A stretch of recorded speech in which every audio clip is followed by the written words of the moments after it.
As you all know, my sim of choice is none other than ACC. But lately I've become a little bored in that area, as well as in my life, so I decided to switch it up. In the past I have created a few AMS2 videos and appraised the game on its graphics and AI racing. Because to be honest, the game is the best out here when it comes to weather and AI wheel-to-wheel racing. Recently I downloaded the Racing USA Part.1 track pack. In this pack you have 4 cars: the Cadillac DPI-V.R, BMW M8, Corvette C8.R, and the Porsche 991 RSR. The latter of the 3 being GTE cars and the Cadillac being DPIs. You also have 3 other tracks available too: the Daytona Road Course, Laguna Seca, and Long Beach. But today it's all about one of my favorite tracks, Daytona. That's what we'll be testing all 4 of the cars on. I haven't had much time on Daytona since I left iRacing, the pay world, so I was quite excited to get on that track. One of the main things I wanted to do with this newly downloaded pack was to see which one of the 4 cars was the most satisfying to drive around Daytona. To start off, I decided to give the Cadillac a try, because also I have secretly been interested in hypercars, so why not? The Cadillac itself is surprisingly quiet, but I guess that shouldn't be too much of a surprise seeing how it is a hybrid. The straight line power is really strong on Daytona, and with the right tuning, I'm sure this thing can fly. Aero-wise, it sticks to the ground and allows you to get on the power early. I also like the styling of the car.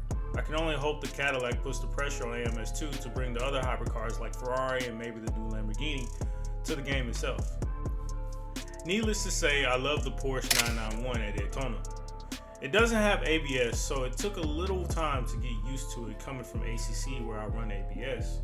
I will say this, ACC does have the Porsche signature sound on lock, but damn, AMS2 did do a really good job on the Porsche 991 engine note.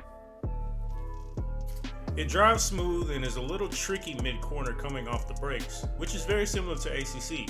Power-wise, it's strong and relatively easy to drive around Daytona.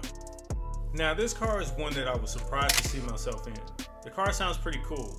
It's a little heavy, but agile at the same time, if that makes sense. Around Daytona it feels at home and has great top-end power, which is perfect for the track. There's a tad bit of understeer, but I'm sure you setup gurus can fix that. The BMW is... I don't like it. I just don't. iRacing and ACC, the BMW is hella boring to me. It's quiet and the shifting points are extremely quick in the stock setup.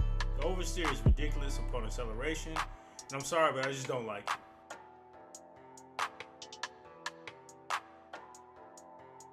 If I had to choose a car, life or death, to drive around Daytona, I would have to go with the Porsche 991. It's a well-balanced car with good enough power to keep you competitive, coupled with great braking performance. Overall, I'm pretty sure you'll love that car around the track. Or any track for that matter. I've also taken the time to drive it around Road America, Silverstone. It handles pretty good. It's a pretty fun car to drive. Like I said, the engine note is crazy, sounds really good. Tuning wise, it's a little tricky, but once you just make a little fine adjustments, you can deal with a little bit of the the wildness of that car. Outside of that, it's a really great car to drive. I want to thank you guys for joining us at Keita Auto. I also want to send a special shout out to all of our new followers. We are close to 1,000 subscribers.